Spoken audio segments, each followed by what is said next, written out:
On behalf of the class of 2024, I would just like to thank you all for being here. I know coming to a commencement ceremony in North Carolina is no small feat for a lot of you. So I would just like to say that we truly and deeply appreciate all the effort that you've gone through to be here today. And we appreciate the support. I'd like to thank especially all the parents who are here. By being here today, you're doing exactly what you have been doing for our entire high school careers.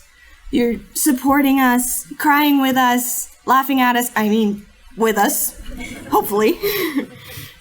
And we want to thank you for being here now to celebrate and rejoice with us. I would also like to thank all of the teachers at Wilson Hill Academy for just all that you do, all that you have done and will continue to do even after we're gone. Thank you for teaching us all 500 uses of the ablative case, which we all remember perfectly. Non-A. Thank you for making us watch, listen to, and recite the Brutus and Anthony's funeral orations so many times that we will continue murmuring them in our sleep till we're like 35, I think. Thank you for making math fun through stories of Groundhog Wars and Calvin and Hobbes comic strips. Thank you for all that you do. You are all incredibly intelligent, funny, and engaging people, and it has been an honor to study under you. So thank you.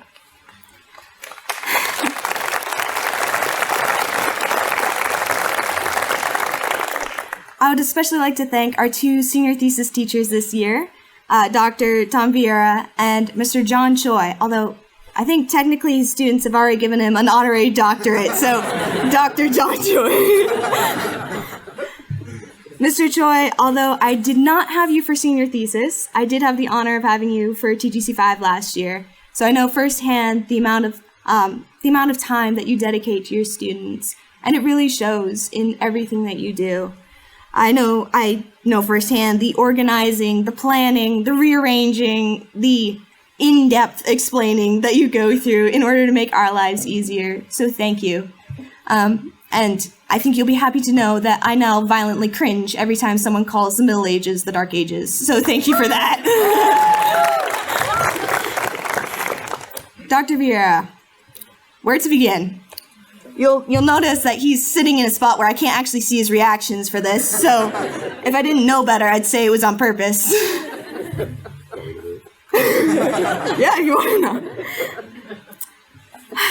So, you probably figured out, I had the pleasure of having Dr. Vieira as my senior thesis teacher this year, and by that, he ended up making the class that I dreaded the most coming into this school year end up being my favorite class.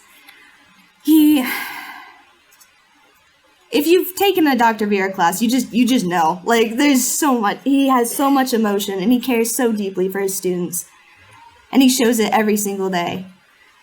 Thank you, Dr. Vieira, for teaching us not to be Hallmarkian doofuses. Thank you for encouraging my ever so slight obsession with Dostoevsky. Thank you for fighting Zoom Balrogs time and time again, and for caring enough to come guide, support, and teach us, even if your cows were sick or a tornado had just blown through a few days prior. Thank you for all you do and for an amazing year.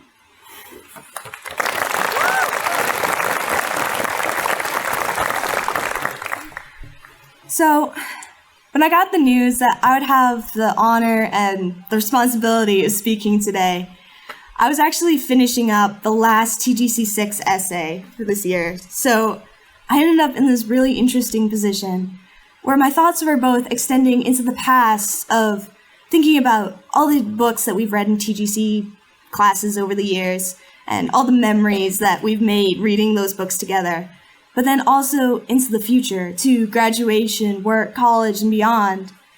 And so, as I was thinking about these things, two books in particular came to mind. Hannah Coulter and, surprise, surprise, The Brothers Karamazov.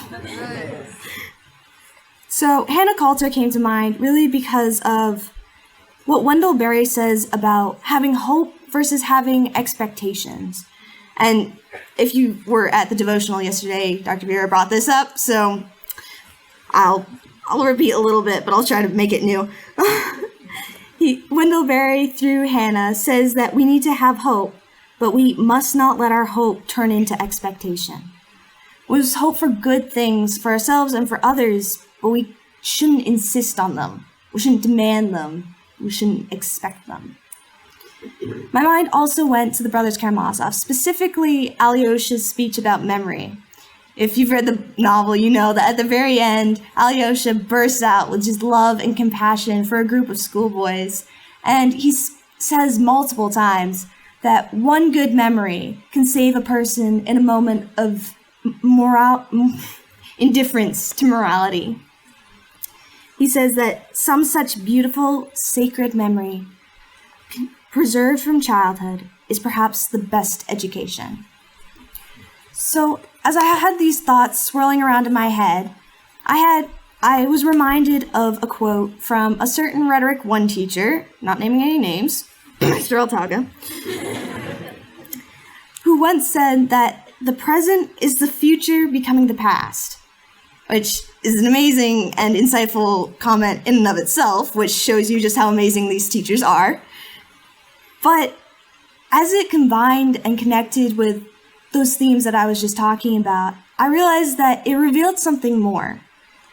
And it revealed that the present is the fulfillment of hope and the making of memory. Which just makes me so happy because, what an honor to live in the present when hopes are being fulfilled before our very eyes. And yet, what a responsibility as we're helping to form memories, not only for ourselves, but for others as well. So, as we sit here today and listen to words far wiser than my own, let us rejoice and be thankful for all the memories that have guided us here.